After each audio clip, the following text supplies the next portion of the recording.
All right, so you just finished watching the last video, which is the introduction to this document about problem solving.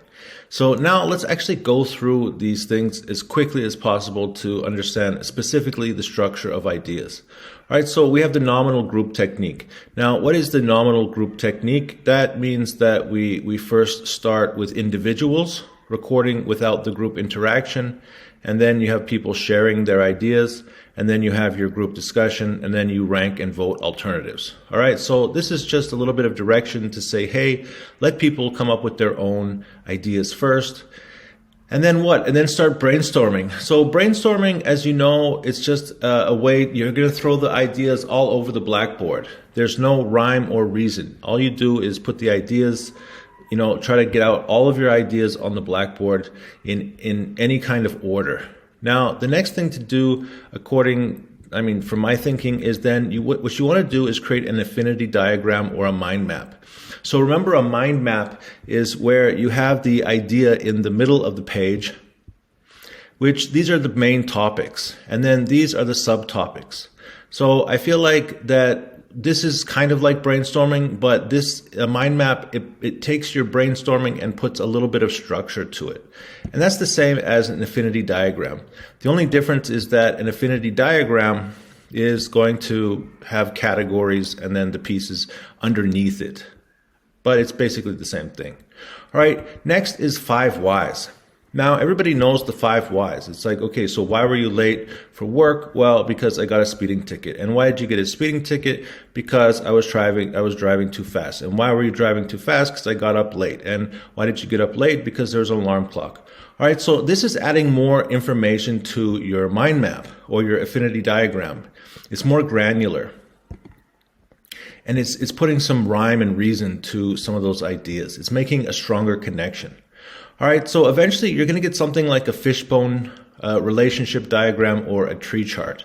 Now, I think I'll just click on the fishbone. So basically now you can see you have a mind map, and the mind map, it has more information. It's like, okay, so we have our management, and then what's going on in the management. We have high prices of development. And why do we have high prices of development? Because we have lack of training in the programs. And why do we have lack of training? So you can add some of the 5 whys into your fishbone diagram. I'm not sure if it shows that exactly the way I'm saying it, but you understand what I'm saying is that we can create more depth to our fishbone diagram by adding the 5 whys. All right, now the next thing is we have decision trees and flow charts. Now, obviously, a decision tree is going to be like, well, I don't really like this one. So if we look at the flow chart, I think it makes more sense. Where, all right, so the lamp doesn't work, well, plug it in. No, plug in the lamp.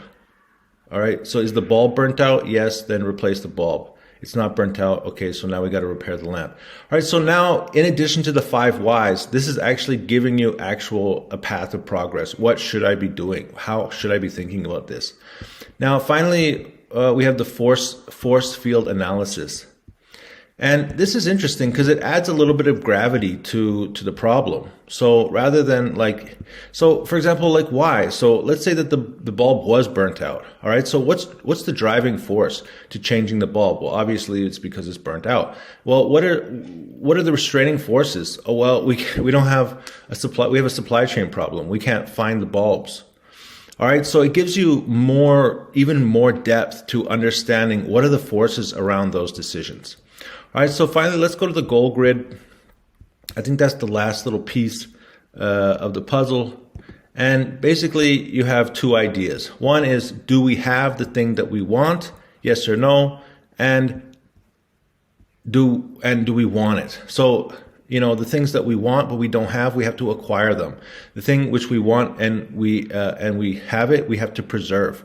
And then you have also, if there's something that you do not have and you don't want it, avoid. And if you something that you have but you do not want it, then you need to eliminate. So you can see that I went through this problem solving document.